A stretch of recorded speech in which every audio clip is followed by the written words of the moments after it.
Hi, my name is Tolga and I'm from Istanbul, Turkey. I am 34 years old and have been riding adventure bikes for the last 14 years. In June of 2014, I decided to quit my job and start riding around the world. I started my journey from Istanbul, and after 13 months of traveling, I am now in Mexico. To date, my journey has taken me through Turkey, Georgia, Siberia, Mongolia, Far East Russia, Canada, the United States, and into Mexico.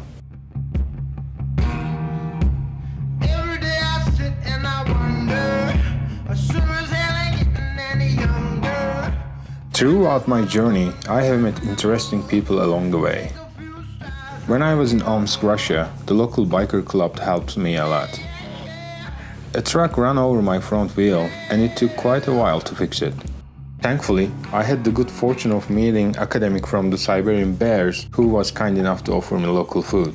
Сейчас мы будем есть сыроежку из стерлядей. Стерлядь живет только в Сибири, в холодных чистых реках. Едят ее, варят уху, очень вкусная уха. Но настоящие сибиряки едят ее сырую. Значит, для этого голову отрезаем, берется замороженная. Голову отрезаем, хвост отрезаем. Это все сырое. Red paper, black paper. Перемешиваем. Все, сейчас идем кушать. Пойдем. Вода, телефон. Drink and eat. Давай. Cool.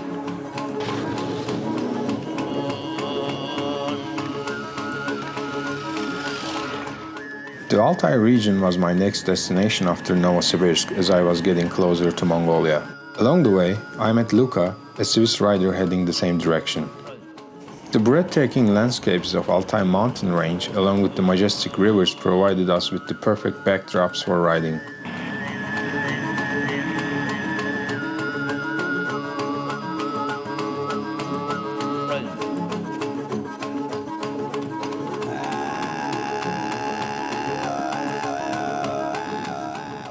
Mongolia was a blast in terms of riding. I planned my trip along the northern route, which offered more promising off-road. Some sections were troublesome mainly because of the weight of my bike. My journey through Mongolia lasted about 2 weeks and I entered Russia again into Ulan-Ude.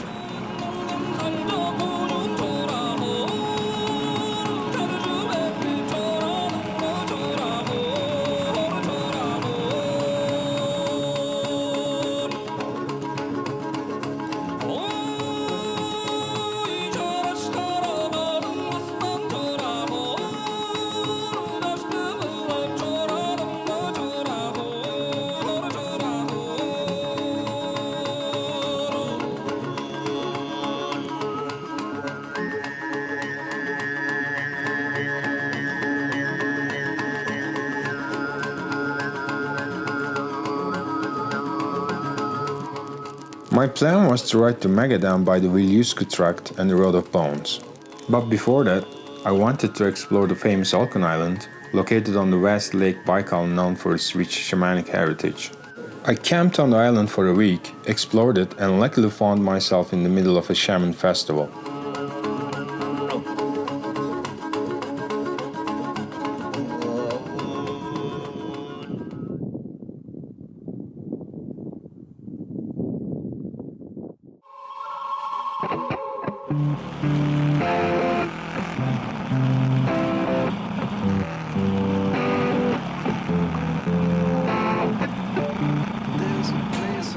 After leaving the island, I headed towards Irkutsk, where I crossed paths with Luka again and we decided to ride to Magadan together. We planned our route to Magadan through Lensk. The only way to reach Lensk is a 3-day barge trip from the northern town of Uskut.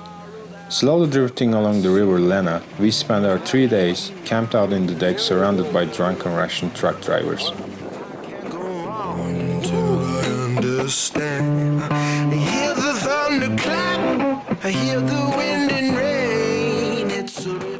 After our journey on the barge, we headed off the beaten track by the lesser-known Vilyuski track to the city of Mirny up north. We had our wheels tested with several flats, bad weather, a brown bear encounter, but the scenery made it worthwhile. After several river crossings, repair stops and night rides, we were getting closer to Yakutsk. Unfortunately, about 700 kilometers outside of Yakutsk, Luka's bike started having some serious issues. We discovered the issue was the piston rings on his Yamaha, and he wasn't able to continue riding the bike. We had to find a truck to load his bike on and made our way to Yakutsk with me on my bike, Luka and his bike on the truck.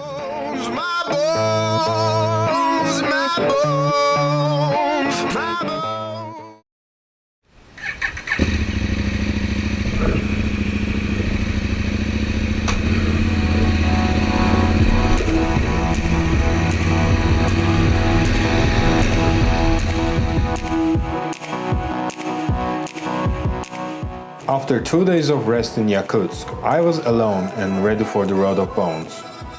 Because my 30-day tourist visa in Russia was coming to an end, I had to ride at a faster pace to Magadan.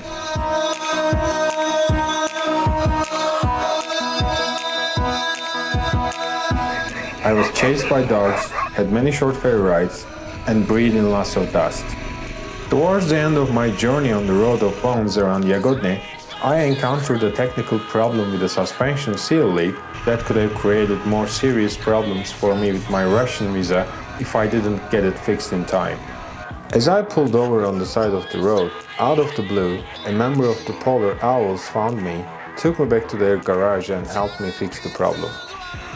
Thanks to the Polar Owls, I made it to Magadan in the 6 days I had left on my visa, and I was able to ship my bike to Vancouver, Canada without incident.